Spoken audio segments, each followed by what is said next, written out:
Hello everyone, कैसे सभी के सभी फाइन हो गए, बढ़िया हो गए और ढेर सारे मजे के साथ हो गए। ठीक है, स्टार्ट करते हैं आज की इस वीडियो को। आज बेसिकली थ्योरी के बेसिस पे हमारा लास्ट लेक्चर है। कल हम इसकी एनसीईआरटी खत्म करेंगे और फिर we will move on to the next chapter. ठीक, तो एक बार रिकॉल कर लेते हैं, पूरी कहानी एक बार रिवाइव कर लेते हैं। ठीक, कि हमने क्या क्या पढ़ रखा है बेसिकली इस चैप्टर में। आओ, चैप्टर स्टार्ट होता है हमारा कहां से? चैप्टर स्टार्ट होता है हमारा दो केसेस के थ्रू।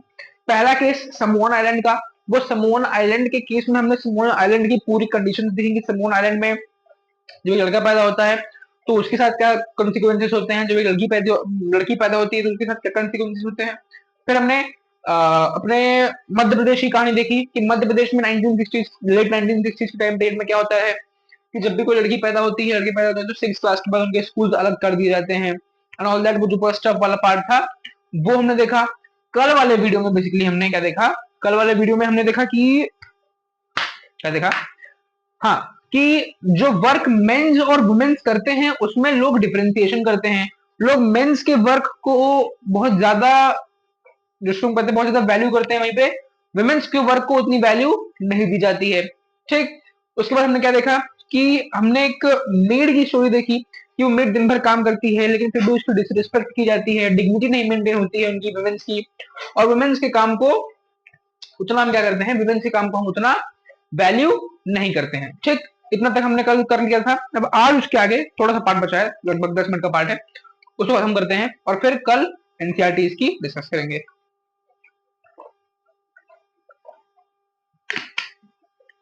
जी ने मेरी बोतल में गर्म पानी भर दिया, मतलब गर्म नहीं इन द सेंस नॉर्मल भर दिया। मैं पीता हूँ भाई साहब, मैं बताऊं, मैं पीता हूँ मस्त ठंडा पानी। इतना ठंडा पानी कि मतलब पी लो तो एकदम आहा, गला ऐसा लगता है कि बस आ गया मजे। और बहुत लोग ऐसे होते हैं ना कि जो जैसे ठंडा पानी पीते हैं उनका गला चला जाता है इन द सेंस कि बैठ जाता है।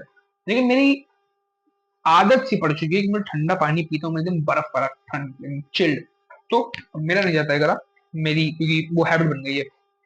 ठीक, हाँ, did we not deserve to be treated with some respect, यहां तक हो गया था। इसके आगे वाला पैराग्राफ हम स्टार्ट कर रहे हैं। In fact, what we commonly term as housework actually involves many different tasks. A number of these tasks require heavy physical work. ठीक, क्या कहा जा रहा है कि ये जो काम है, जितने भी काम है जिनको हम हाउसवर्क कहकर डाल देते हैं कि ये तो घर का काम है, ये तो महिलाओं को करना ही करना है, उसमें भी ऐसा नहीं कि सिर्फ खाना बनाना, मतलब अगर सिर्फ इतना भी होता है कि हाँ खाना बनाना एक हाउसवर्क तो वो भी वैल्यूएबल था, लेकिन चीजें सिर्फ यहाँ तक लिमिटेड नहीं रहती हैं।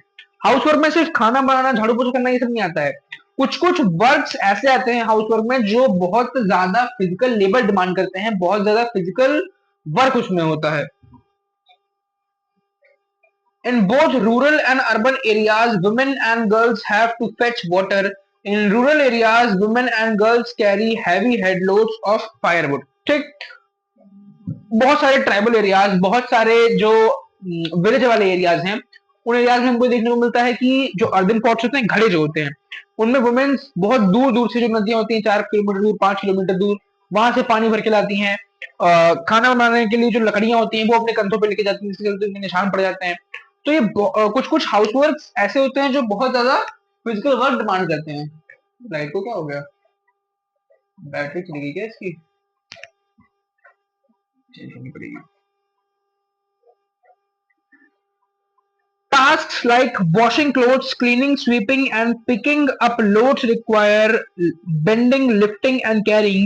Many chores like cooking involves standing for long hours in front of hot stoves. ठीक, तो ये तो मतलब फिजिकल वर्क हो गया, लेकिन इसके साथ साथ जो हम झाड़ू पोछा करते हैं, जो हम झाड़ू पोछा करते हैं, जो वुमेन्स झाड़ू पोछा करती हैं, जो वो लकड़ियां उठाती हैं, उसमें bending, physical work, muscle stretches, ये बहुत ज्यादा उनको फेस करने पड़ते हैं। और अगर मान लो वुमेन्स ये सब नहीं भी करती हैं तो सिर्फ जो खाना बनाते टाइम पे उनको 1.5-2 घंटे खड़े रहना पड़ता है हॉट स्टोव्स के सामने, जिसके चलते बहुत ज्यादा पसीना आता है, गर्मी होती है। मतलब ये पूरा पैराग्राफ है बेसिकली हमको ये शो कर रहा है कि हाउसवर्क जितनी आसानी से हम कहकर डाल देते हैं ना कि अरे क्या ही कर रही है, घर का काम ही तो कर रही है, वो घर का काम ही कर रही हैं, इस मतलब वो बहुत छोटा वर्ड हो जा रहा है उनके लिए, क्योंकि उस वर्ड में बहुत सारी ऐसी चीजें आ जा रही हैं जो कि फिजिकल हैं, बहुत सारी चीजें ऐसी आ जा रही हैं जिनमें बहुत ज्यादा लोड पड़ जाता है वुमेन्स के ऊपर, ठीक। The work women do is strenuous and physically demanding, works that we normally associate with men, ठीक। तो वुमेन्स जो वर्क करती हैं जनरली उसमें भी बहुत ज्यादा फिजिकल एबिलिटी और बहुत ज्यादा, एक वर्ड इसमें दिया था स्ट्रेनियस होता है, यानी कि जिसमें स्ट्रेन जाते हैं। तो ऐसे काम भी वुमेन्स करती हैं, लेकिन ऐसे काम क्या होता है, ऐसे कामों को करने के लिए बेसिकली हम मेंस को जानते हैं कि हाँ वो फिजिकल वर्क वो करते हैं, स्ट्रेनियस वर्क वो करते हैं, लेकिन नहीं, अगर हम नॉर्मल भी डेली लाइफ में देखें तो वुमेन्स भी वो वर्क करती हैं। Another aspect of housework and caregiving that we do not recognize is that it is very time consuming.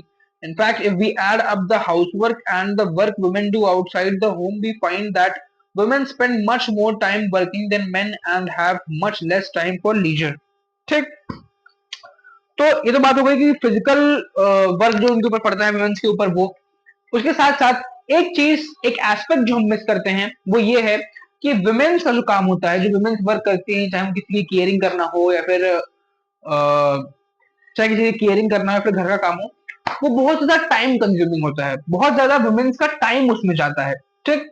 और कुछ ऐसी वुमेन्स जो बाहर भी काम करती हैं, घर में भी काम करती हैं, सैल्यूट टू देम। क्यों? क्योंकि वो बाहर भी 8 घंटा काम करके आ रही हैं, घर में भी काम कर रही हैं, तो उनके पास लेजर के लिए टाइम बहुत कम बचता है। एक वर्ड यूज किया गया है लेजर, मार्कर, ओ एक वर्ड यूज, ये भगवान क्या ही हो रहा है, एक वर्ड यूज किया गया है लेजर।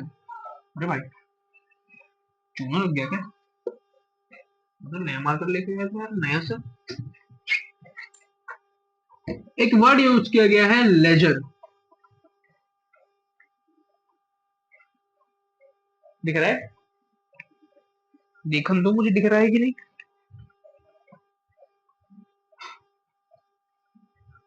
दिख रहा है, दिख रहा है। तो लेजर उनके पास बहुत कम बचता है। लेजर क्या सर? प्लेजर होती है चलाने वाली स्कूटी, वो प्लेजर का छोटा भाई लेजर।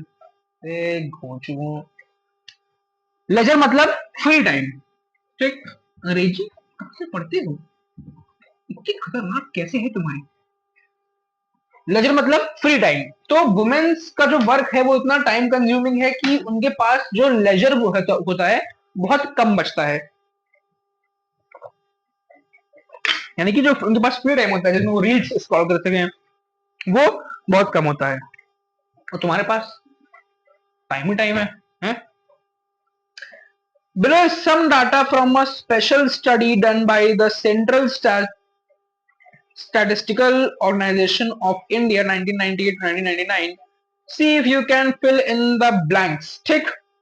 नीचे एक ग्रीन कलर का बॉक्स दिया है, मेरी बुक में ग्रीन है, तुम्हारी बुक में लाल पीला हरा नीला कुछ भी हो, ठीक। उसमें स्टेट दिए हुए दो, Haryana Tamil Nadu. Women paid work hours यानी कि पर वीक वुमेन्स को कितने घंटे के काम के पैसे दिए जा रहे हैं।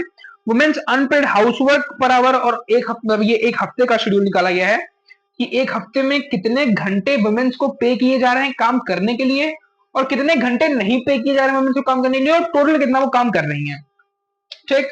और फिर बदल में मेन का दिया है कि मेन को काम करने के लिए कितने घंटे दिए जा रहे हैं, मतलब क्या बोल दिया मैंने, मेन के काम करने के लिए पर आवर कितने पैसे दिए जा रहे हैं, मेन के जो नॉन पेड वर्क्स हैं वो कितने आवर के हैं टोटल दिया है। तो इसको तुम कंपेयर करना, तुमको ये देखने को मिलेगा, मैं कंक्लूजन बता देता हूँ क्या देखने को मिलेगा। तुमको कंक्लूजन में ये देखने को मिलेगा कि वुमेन्स पेड में भी बहुत ज्यादा काम कर रही हैं, अनपेड में भी बहुत ज्यादा काम कर रही हैं। इन टोटल अगर हम देखें तो वुमेन्स ज्यादा काम कर रही है कंपेयर विद दी मेन्स, ठीक।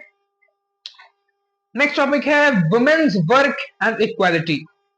As we have seen, the low value attached to women's household and caregiving work is not an individual or family matter.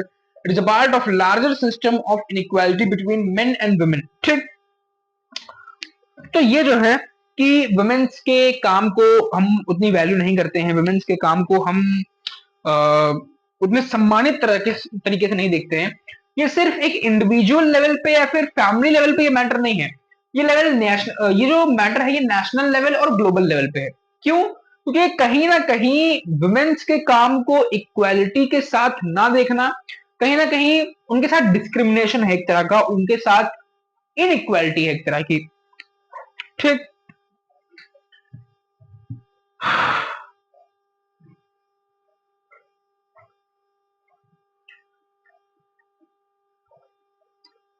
It therefore has to be dealt with through actions not just at the level of the individual or the family, but also by the government. As we know now, as we now know, equality is an important principle of our constitution. ठीक। तो individual level पे या फिर family level पे सुधार करने से ज्यादा इंपॉर्टेंट ये है कि गवर्नमेंट रिक्वायर्ड और नेसेसरी स्टेप्स ले, जिसके चलते वुमेन्स को भी, वुमेन्स के वर्क को भी उतनी ही वैल्यू दी जाए जितनी मेंस के वर्क को दी जा रही है। क्यों? क्योंकि उससे हम इक्वालिटी स्टैब्लिश करेंगे। और एज वी नो, हमारा कॉन्स्टिट्यूशन का जो बेसिक प्रिंसिपल है, वो हमारे कॉन्स्टिट्यूशन का बेसिक प्रिंसिपल ये कहता है कि every one is equal in front of the constitution, यानी कि कॉन्स्टिट्यूशन के कॉन्स्टिट्यूशन के सामने हर कोई, चाहे वो मैन हो, फीमेल हो, मेल हो, फीमेल हो, चाइल्ड हो, कोई बुजुर्ग व्यक्ति हो, वो सारे कॉन्स्टिट्यूशन के सामने क्या है? इक्वल हैं।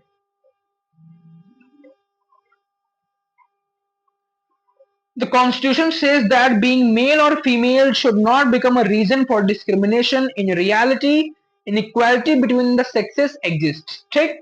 हमारा कॉन्स्टिट्यूशन ये कहता है कि चाहे वो पुरुष हो, चाहे वो महिला हो, चाहे वो ट्रांस हो, इसका मतलब ये नहीं है कि आप किसी को किसी के जेंडर या फिर किसी के सेक्स के बेसिस पे क्या करो, आप उसके साथ डिस्क्रिमिनेशन करो। लेकिन अगर हम रियलिटी देखें, ऑन ग्राउंड चीजें देखें, तो ऑन ग्राउंड चीजें ये डिस्क्रिमिनेशन एग्जिस्ट करता है। The government is therefore committed to understanding the reasons for this and taking positive steps to remedy the situation. For example, if it recognizes that burden of child care and housework falls on women and girls. ठीक। तो इसके चलते government को क्या करना चाहिए, और वो क्या कर रही है कि सबसे पहले तो गवर्नमेंट को ये आइडेंटिफाई करना होगा कि वो कौन कौन से ग्राउंड से जहां पर वुमेन्स इनइक्वालिटी, जहां पर वुमेन्स हाँ इनइक्वल ट्रीटमेंट फेस कर रही हैं, उन ग्राउंड को क्लियर करना होगा सबसे पहले। This naturally has an impact on whether girls can attend school. It determines whether women can work outside the house and what kind of jobs and careers they can have. ठीक। तो क्योंकि ये जो matter है ये सिर्फ women's के लिए हाउस वर्क तक सीमित नहीं है, ये उनके फ्यूचर अपॉर्चुनिटीज, उनके कैरियर अपॉर्चुनिटीज, ये हर चीज को इफेक्ट करता है।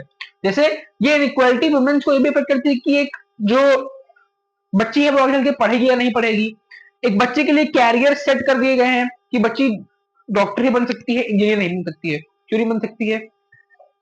ठीक। तो वो स्टैंडर्ड खत्म करने होंगे।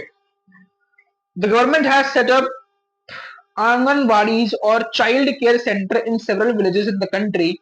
The government has passed laws that make it mandatory for organizations that have more than 30 women employees to provide creche facilities. ठीक। तो गवर्नमेंट ने आंगनवाड़ी सेटअप की गई हैं, गवर्नमेंट ने अलग अलग गांव में आंगनबाड़ी सेटअप की गई हैं। आंगनबाड़ी क्या होती है बेसिकली, मतलब एक स्पेशल तरह का ऑफिस होता है जहां से हम वुमेन्स के लिए और चाइल्ड केयर के लिए काम करते हैं। ठीक। और गवर्नमेंट ने जितने भी ऑर्गेनाइजेशन है, मान लो कोई एक कंपनी है, कोई एक ग्रुप है, एसोसिएशन है कोई, जिसमें 30 से ज्यादा महिलाएं काम कर रही हैं, तो गवर्नमेंट ने ये मैंडेटरी कर दिया है कि अगर कोई ऑर्गेनाइजेशन ऐसी है जहां पे 30 से ज्यादा महिलाएं काम कर रही हैं, तो उस ऑर्गेनाइजेशन को अपने साथ क्रिचेस रखने पड़ेंगे। इन द सेंस कि वो जो हम हिंदी में कहते हैं ना पालना, जिसमें लोग बच्चों को जुड़ाते बुलाते हैं, तो वो क्रिचिंग फैसिलिटी उनके पास रखना इंपॉर्टेंट है, ताकि अगर मान लो कोई वुमेन प्रेग्नेंट है, उसको बच्चा हुआ है, तो वो काम कर सके, उसको काम ना छोड़ना पड़े।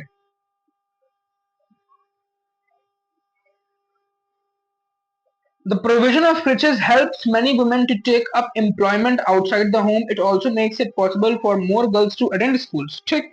तो वही चीज है कि इसके चलते वुमेन्स का जो वुमेन्स का एम्प्लॉयमेंट है वो बढ़ेगा।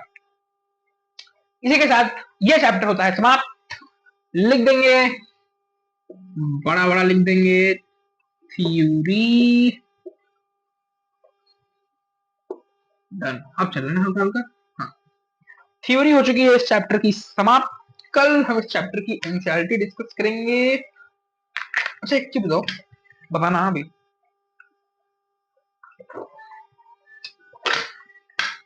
तुम्हें में कितने बच्चे ऐसे हैं जो इंस्टाग्राम पे हैं?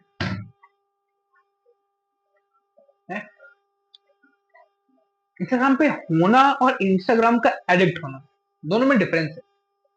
सोशल मीडिया एडिक्शन टॉपिक सुना होगा, बहुत एक ऐसा टॉपिक है जिसपे कोई जल्दी बात नहीं करते, जो कोई जल्दी सुनना नहीं चाहता है, क्योंकि सोशल मीडिया एक ऐसी चीज है जिसने सबको फांस रखा है, तो उसके खिलाफ जल्दी कोई बोलना नहीं चाहता है। But I am working on it. एक मैं स्क्रिप्ट रेडी कर रहा हूँ, वीडियो आएगी 4-5 दिन में आ जाएगी video. I am continuously working on it, तो वीडियो आ जाएगी, उसको देखना। जब आएगी मैं तुमको बताऊंगा। नोटिफिकेशन तो होगी वीडियो चैनल की, द नॉलेज हब जो चैनल है उसकी नोटिफिकेशन ऑन रखना, आएगी। अच्छा हाँ, एक चीज और, मेरा इंस्टाग्राम अकाउंट है, क्या है, द अंडरस्कोर नॉलेज, हम नहीं बे हब, हब, ठीक। This is my Instagram account. यहाँ पे जो भी नई वीडियोस आती हैं उस पे मैं यहाँ पे अपडेट करता हूँ कि हाँ ये वीडियो आई है, उसके शॉर्ट रील ये सब मैं यहाँ पे डालता रहता हूँ। तो इसको अगर हो पाए तो ज्वाइन कर लेना, if you are on Instagram. लेकिन बस इसको ज्वाइन करने के लिए इंस्टाग्राम बताना, क्योंकि आओ तो फंस जाओगे। लेकिन अगर हो तो ज्वाइन कर लेना इसको, नहीं है तो कोई बात नहीं, यूट्यूब पे तो हम साथ में मिलते ही हैं, चिंता कोई बात नहीं है। इसी के साथ एंड करते हैं आज की वीडियो को, मिलते हैं नेक्स्ट क्लास में, कल वाली क्लास में। अपना ध्यान रखो, बाय बाय। चल आज घर पे पढ़ ले।